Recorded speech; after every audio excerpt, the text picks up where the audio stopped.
गोस्वामी बाबा कहते हैं कि ये वही रावण है। कौन रावण? बोले चला तो दसानन डोलत अग्नि, चलत दसानन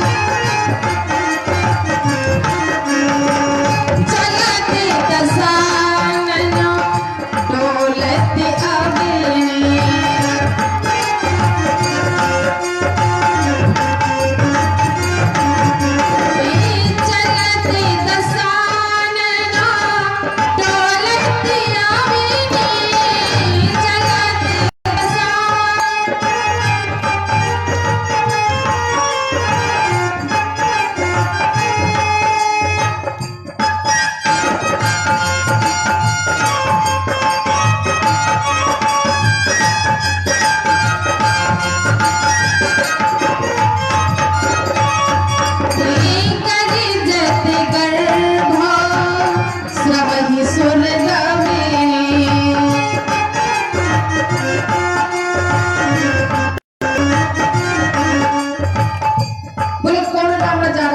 गोस्वामी जी महाराज कहते हैं कि ये वही रावण है। बोले चला तो दसानन डोलत अवनि, अगर जत गर्भो स्रवहि सुर रावणी। बोले ये वही रावण है जिनकी गर्जना से ये सारी पृथ्वी डगमगा जाती थी। गर्जत गर्भ स्रवहि सुर रावणी, जब ये गर्जना करता था ना तो देवताओं की स्त्रियों के गर्भपात हो जाते थे। गर्जत गर्भ स्रवहि सुर रावणी। आज ये वही रावण कुत्ते की भांति जा रहा है जिसके चलने से पृथ्वी कांपती थी। और इतना ही नहीं, बोले जाके डर सुर असुर डेराई, जिसके डर से जिसके भय से देवता और राक्षस सभी भोजन और नींद का परित्याग कर देते थे। आज ये वही रावण है जो एक कुत्ते की भांति जा रहा है। सो दस सीसो श्वान की नाई, इते उत चिताई चला पड़ी आई। सो दस सीसो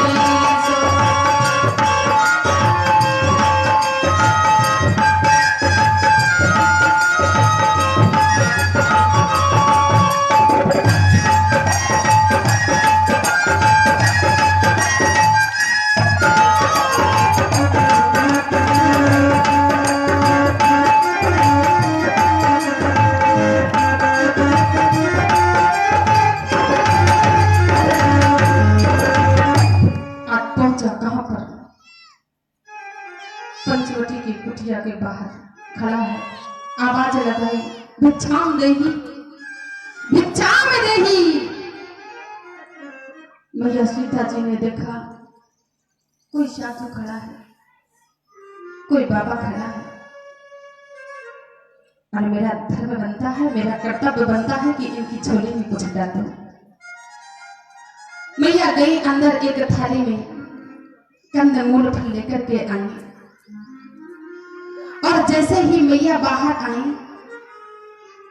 रेखा तो लागनी नहीं थी, क्योंकि जब भैया लक्ष्मण जी गए थे ना तो रेखा खींच कर गए थे और ये भी कहा था, माँ ये मेरी और मेरे भैया श्री राम जी की सौगंध है, आपको इस रेखा के बाहर नहीं निकलना। आज मैया सीता जी उस बंधन में बंधी है। सीता मैया जैसे ही साधु को भिक्षा प्रदान कर रही है, मैया ने अंदर रेखा के अंदर से ही प्रदान कर रही है, लेकिन जैसे ही रावण ने साधु वेश में जैसे ही सीता मैया को देखा और जैसे ही भिक्षा लेने के लिए आगे कदम बढ़ाया तो जो रेखा खींची थी उससे अग्नि की ज्वाला प्रज्वलित हो गई।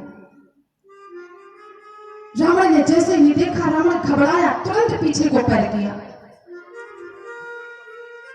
और सीता मैया से कहने लगा, हे मां आप इस रेखा के बाहर आ जाओ। सीता मैया ने कहा, नहीं नहीं बाबा, मैं इस रेखा के बाहर नहीं आ सकती हूँ, क्योंकि मेरे देवर मुझे कसम देकर गए हैं, मैं कदाचित इस रेखा के बाहर नहीं आऊंगी। रावण ने विचार किया, अरे ऐसे काम बनने वाला नहीं है। रावण ने कहा सुनो मैया, यदि तुम रेखा के बाहर नहीं आ सकती हो तो ये साधु भी, ये बंधी भीख नहीं ले सकता, ये भिक्षा भी नहीं ले सकता। कोई बात नहीं है, आपके दरबार से मैं खाली ही वापस जा रहा हूं। सीता मैया ने सोचा कि यदि ये रेखा लांगी, वैसे हुआ क्या, रावण तुरंत अपने भेष को बदल लिया। तबे रावण निज रूप दिखावा, तबे रावण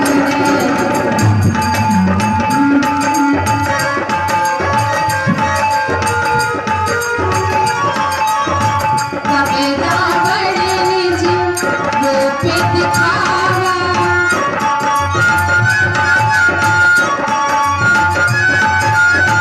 भाई सभी को जब वचन सुनावा, भाई सभी को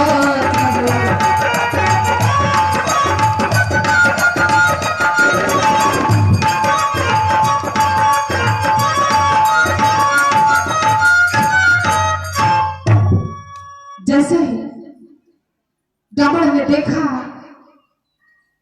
अपने वास्तविक स्वरूप में आ गया, वास्तविक स्वरूप में आ गया, बड़ी जोर जोर से हंसने लगा और मैया से कहने लगा, अरे सीते तू मुझे नहीं जानती, मैं लंका का राजा रावण हूं और आज के दिन का ही मुझको इंतजार था और आज वो ऐसी घड़ी आ ही गई और मैया की बाहें पकड़ी और मैया को रथ में बैठा लिया और रथ को आकाश मार्ग से उड़ा दिया।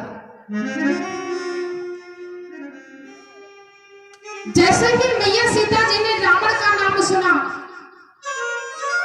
सीता मैया ने इतना कुछ कहा, मैया कहते कहते रावण को गाली भी देने लगी।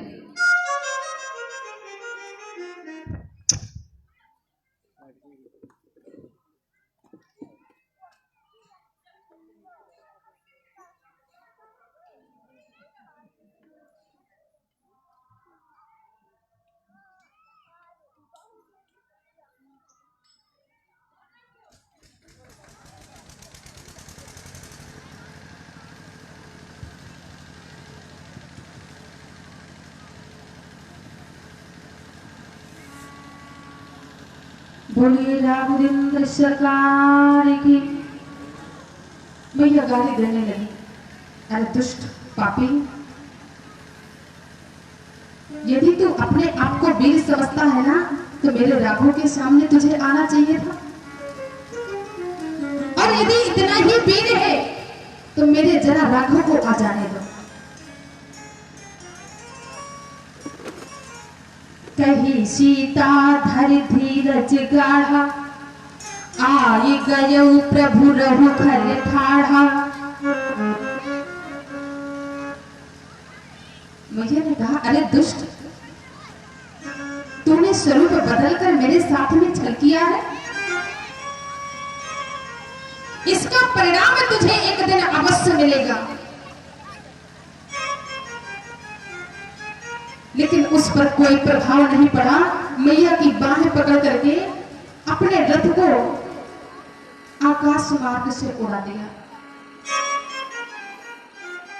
आकाश मार्ग से उड़ा दिया। अब मैया सीता जी नाना प्रकार से विलाप कर रही है। आज मैया अपने किए पर पछतावा कर रही है, अपने आप को कोसती है। क्या कोसती है कि यदि मैं अपने स्वामी का कहना मान लिया होता, अपने राघव का कहना मान लिया होता, तो ये जो आफत मेरे सर पे आन पड़ी है ना, ये कभी होने वाली नहीं थी। ठीक है, कोई बात नहीं, यदि मैंने राघव की बात नहीं मानी, अपने देवर की ही बात मान ली होती, तो यह संकट मेरे ऊपर आने वाले नहीं थे। वास्तव में आज मैया अपने आप को कोस रही, पश्चाताप कर रही और मैया विलाप कर करती हुई जा रही है। देखो किसी में इतनी हिम्मत नहीं हुई जो रावण से कोई जाकर के युद्ध कर सके, उसको रोक सके, सीता मैया की रक्षा कर सके, किसी में हिम्मत नहीं हुई। लेकिन जब रावण रथ को उड़ाए लिए जा रहा था आकाश मार्ग से, तो उस समय एक पक्षी भ्रमण कर रहा था। वो पक्षी कौन है?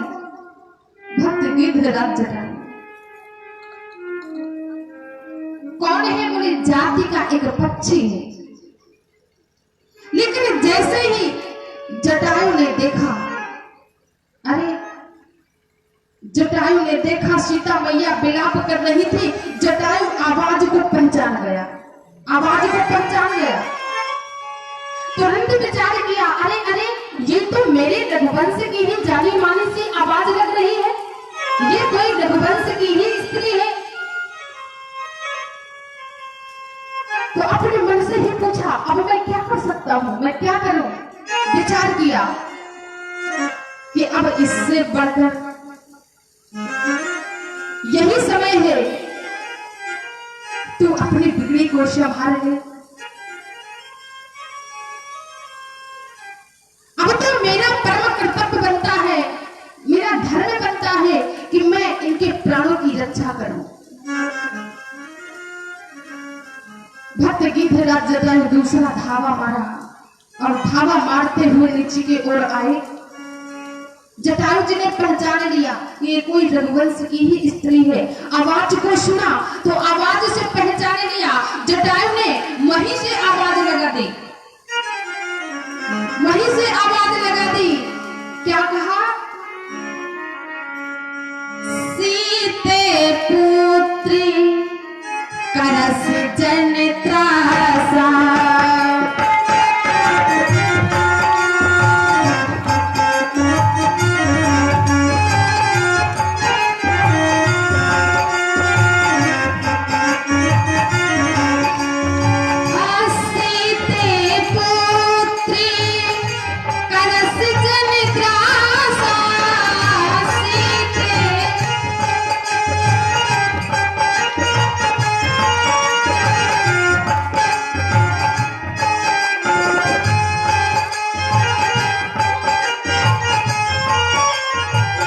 करी हो जात धान करना सा, करी हो जात।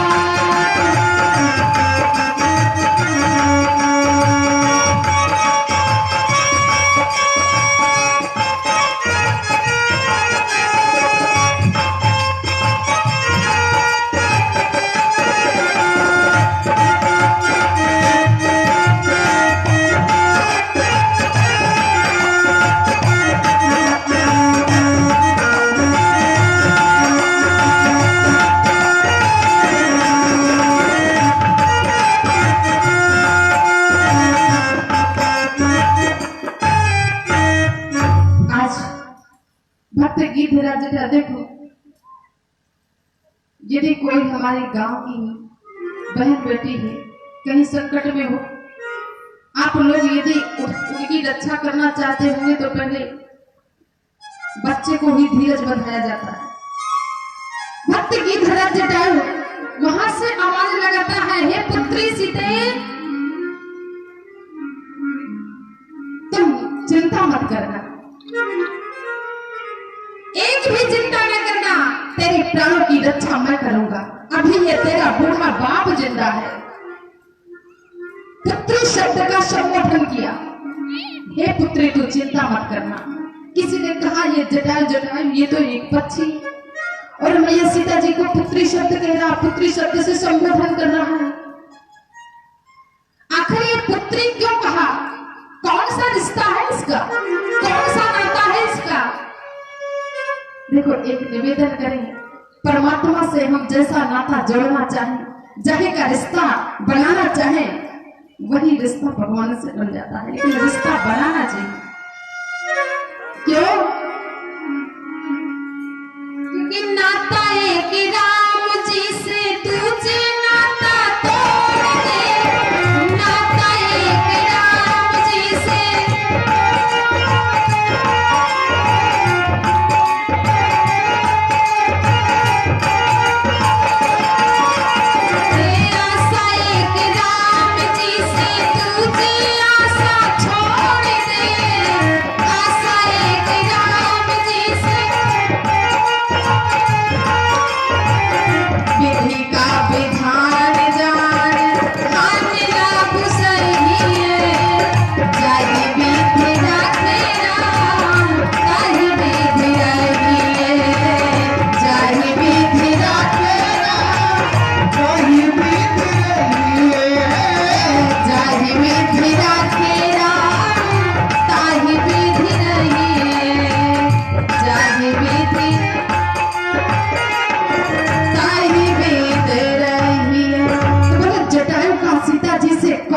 नाता है, कौन सा रिश्ता है जो पुत्री शब्द का संबोधन कर रहा है? बोले रिश्ता तो नाता तो है। बोले कौन सा नाता है? बोले पुत्री का नाता है, बहू का नाता है। क्यों? अच्छा ये नाता कहां से आया? देखो एक बार हुआ क्या, जब वो देवासुर में संग्राम चल रहा था, महाराज चक्रवर्ती नरेश संग्राम करते करते करते करते थक गए, पराजय होने की स्थिति में आ गए, मूर्छित हो गए महाराज। तो मूर्छित अवस्था में महाराज श्री दशरथ जी नीचे गिर रहे थे, और ये जो जटायु था ना, तो अंतरिक्ष में हवा लेने के लिए घूम रहा था, उड़ रहा था। जटायु ने देखा कोई चक्रवर्ती नरेश पृथ्वी की ओर जा रहा है, यदि ये गिर पड़ेगा, गिर जाएगा तो इनकी जान भी जा सकती है, इनके प्राण तो हो जाएंगे। तो मेरा कर्तव्य बनता है, मेरा धर्म बनता है कि मैं इनके प्राणों की रक्षा करूं। तब जटायु ने किया क्या? महाराज दशरथ जी को नीचे नहीं गिरने दिया। जैसे ही गिरे महाराज तब जटायु अपने पंखों पर बैठा लिया महाराज दशरथ जी को, और बड़ी देर तक अपनी पीठ में ही बैठाए रहा, अपने पंखों के बल पर, अपने पंखों का आधार देकर के महाराज दशरथ जी को पंखों पर लिटाए रहा। जब महाराज श्री दशरथ जी को होश आया, मूर्छा जागी, तो महाराज दशरथ जी ने कहा, अरे भाई तुम कौन हो जो मुझे इतनी देर से अपनी पीठ पर बैठाए हो? तब जटायु ने महाराज दशरथ जी से सारा समाचार बताया। महाराज आप नीचे की ओर गिर रहे थे, मैंने सोचा आपके प्राणों की रक्षा करूं, ये मेरा धर्म बनता है, ये तो मेरा कर्तव्य है। महाराज दशरथ जी ने कहा, अरे जटायु हम तुम्हें वरदान देना चाहते हैं, वरदान मांग लो। तुमने आज हमारे प्राण बचाए हैं, इन प्राणों के बदले में मैं तुमसे कहता हूं तुम वरदान मांग लो। जटायु ने कहा, हे राजन मुझे वरदान की कोई आवश्यकता नहीं है, क्योंकि एक पक्षी हूं, पक्षी, और एक पक्षी के लिए वरदान कोई मायने नहीं रखता। महाराज ना तो मुझे वस्त्रों की जरूरत है, ना तो कहीं जाकर भोजन कर लेता हूं, एक पक्षी को किस चीज की आवश्यकता है? जटायु ने कहा, महाराज दशरथ जी ने कहा, नहीं जटायु कुछ वरदान मांग लो, क्योंकि हम रघुवंशियों का ये धर्म नहीं कहता कि किसी से हम कुछ ले और फिर उसको वापस ना दे। इसके जो तुमने मेरे ऊपर उपकार किए हैं ना, उसके बदले में कुछ ना कुछ तो मांग ही लो। तब जटायु ने विचार किया, अच्छा महाराज आप देंगे, हम जो मांगेंगे तो आप देंगे। महाराज दशरथ जी ने कहा, बोलो क्या मांगना चाहते हो? जो भी मांगोगे मैं वही दूंगा। जटायु ने त्रिवाचा में डाल दिया, महाराज 3 बार कहो, यदि देना हो तो 3 बार बोलो, तो क्या दे सकते हो? महाराज दशरथ जी ने कहा, 3 बार क्या, मैं तो 1000 बार कहता हूं, मांग लो क्या चाहिए। जटायु ने फिर से कहा, बोले महाराज आप पलट तो नहीं जाएंगे? महाराज दशरथ जी ने कहा, ये पलटना कहकर पलटना हम रघुवंशियों का धर्म नहीं है, नियम नहीं है। बोले हमारा नियम तो क्या है? बोले रघुकुल दी तो सदा चली आई, रघुकुल दी तो सदा चली आई।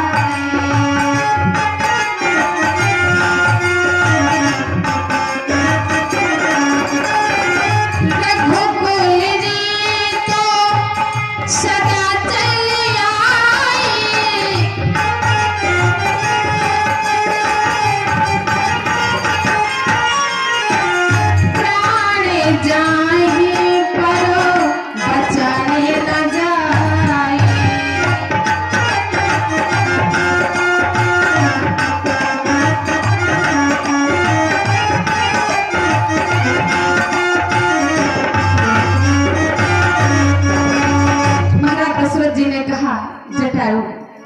रघुवंशियों का ये नियम नहीं है कि कुछ मुख से कह दे और फिर पलट जाए।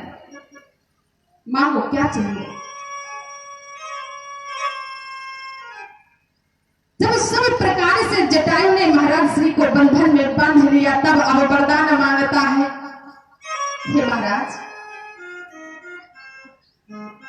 हमें पता है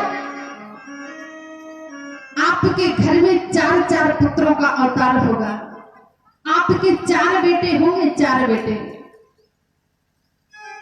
महाराज दशरथ जी ने कहा, बेटे और मेरे, अब तो हमने आशा को ही त्याग दिया है। जटायु ने कहा, नहीं राजन, आपके 4 बेटे होंगे। अच्छा, तो फिर क्या करना होगा? जटायु ने कहा, आपके 4 बेटे होंगे, लेकिन 4 बेटों में से जो आपका पहला बड़ा बेटा होगा उस पर मेरा अधिकार रहेगा, मेरा अधिकार रहेगा। अच्छा, महाराज दशरथ जी थोड़ी देर तो इधर उधर करते रहे, विचार किया कि अभी तो मेरे बेटे ही नहीं है, पर शायद इसकी ही बाणी लग जाए तो मेरे बेटे हो जाए। महाराज दशरथ जी ने कह दिया कि जटायु, ठीक है, मैं तुम्हें वरदान देता हूं कि मेरा जो बड़ा बेटा होगा उस पर तुम्हारा ही अधिकार रहेगा, उसके पिता तुम बनोगे। महाराज दशरथ जी ने जटायु को अधिकार दे दिया। अच्छा, जब महाराज दशरथ जी ने जटायु जी को अधिकार दे दिया, राम जी को जटायु जी को सौंप दिया, तो सीता जी जटायु की कौन हुई? बहू हो गई कि नहीं? तो आध्यात्मिक दृष्टि से पुत्री को तो पुत्री कहते ही हैं, लेकिन बहू को भी पुत्री कहते हैं। आज भक्त की धेरा जटायु वहीं से आवाज लगाता है, बोले सीते पुत्री करस जनता